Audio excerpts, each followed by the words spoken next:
ఈ video long ఉంటుంది, skip చేయకుండా చూడండి, లైక్ చేయండి, షేర్ చేయండి, నా ఛానల్ని సబ్స్క్రైబ్ చేసుకోండి. ఈ వీడియోలో ఒక గొప్ప నీతి ఉంటుంది, దాంతో పాటుగా ఒక పెట్ట కథ ఉంటుంది.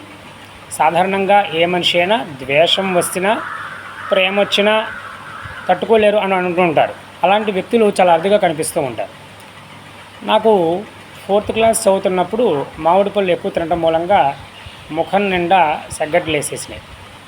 నన్ను మా వాళ్ళు ఒక పెళ్ళికి తీసుకెళ్లారు వాటితోటి. అక్కడ చాలామంది అసహ్యంగా చూశారు, నా వంక జాలిగా చూశారు, రకరకాలుగా మాట్లాడారు. అవన్నీ నా హృదయం మీద పనిచేశాయి. పర్యవసానంగా 4th క్లాస్ చదువుతున్నప్పుడు నిర్ణయించుకున్నటువంటి మామిడి పండ్ల మీద విరక్తి ఇప్పటి వరకు కొనసాగుతూనే ఉంది. చాలామంది మార్కెట్లో మామిడి పళ్ళని తీసుకెళ్తూ చాలా ఆనందంగా తీసుకెళ్తూ ఉంటారు. ఏదో బంగారం దొరికినంత గొప్ప ఫీలింగ్ ఉంటుంది వాళ్ళ ఫేసుల్లో. కానీ నాకు ఎటువంటి స్పందన ఉండదు, నా హృదయానికి అసహ్యంగా ఉంటుంది ఆ మామిడి పండుని చూడగానే. అంత ద్వేషం. నేను ద్వేషిస్తే అలాగే ఉంటుంది, ప్రేమిస్తే కూడా అంతకంటే గొప్పగా ప్రేమించడం జరుగుతుంది. ఆ ప్రేమించడం అంటే అభిమానించడం అని. అందుకని సాధారణంగా మనం ఏం చేయాలంటే ఇతరుల యొక్క హృదయాలను బాధ కలిగించేలాగా ప్రవర్తించకూడదు.